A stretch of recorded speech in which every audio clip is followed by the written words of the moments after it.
This video is going to be about induction cooking, which is helpful in an RV. In the wintertime, it might be fine to add a little humidity, but in the summertime, one of the problems we might find in our RV is boiling water, cooking certain things just adds to the internal humidity and raises the temperature.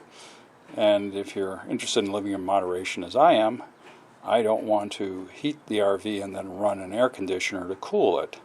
So induction heat top is one way to go. This is an induction heat top. I'm going to use mac and cheese as my demonstration. Now here's the thing about this. Induction heating requires something magnetic. Now most of my pots and pans are stainless steel. Here's an example. So how does one do that? Well, it's not all that difficult. This is a heat diffuser. Has an aluminum core which is non-magnetic, but the exterior part is a low-grade stainless which is magnetic. So by using this, we can put a non-magnetic surface on top. The diffuser will heat, and the heat will be transferred to whatever we're cooking. The induction cooktop's pretty easy. Turn it on. You can go for heating, temperature, or timer. We're going to go for heat. This one's rated up to 1800 watts. At 5, it's running about 1200 watts. And we'll give it a few minutes and see how it does. We'll check how we're doing with my handy dandy infrared thermometer. These are really quite useful. They're available at places like Harbor Freight, sometimes for very low cost. The advantage is you can determine or find hot or cold spots in things like your home, an RV, leakage around windows and things like that. Not air temperature, but this is like a lack of insulation. So if we take a shot, we'll see that the temperature currently of the water is 85 degrees. This thing's been cooking for less than 2 minutes.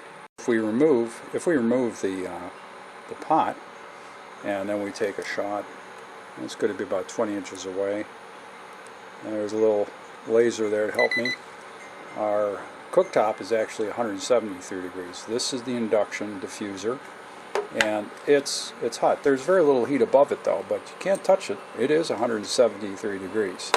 So we'll put our water pot back and we'll let her go. While I'm playing around, Georgianne is inside chopping vegetables. This is celery. Because for dinner tonight she's making homemade lentils and rice.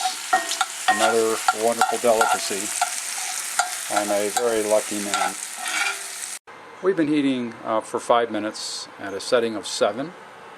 And 7 is 1400 watts electrical. Let's see how we're doing here in terms of temperature of our liquid.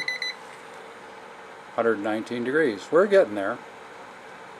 Meanwhile, in the kitchen, marinara sauce has been added, and Georgie's going to add just a little bit of red wine, which is always a good thing.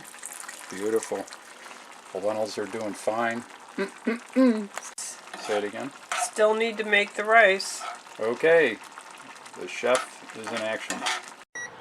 We're at 140 degrees, but as you can see, we're generating steam. Of course, if I'd covered this, it would be doing this with even less energy. We got some bubbles there. It's starting to boil. Temperature now is 145. Not bad.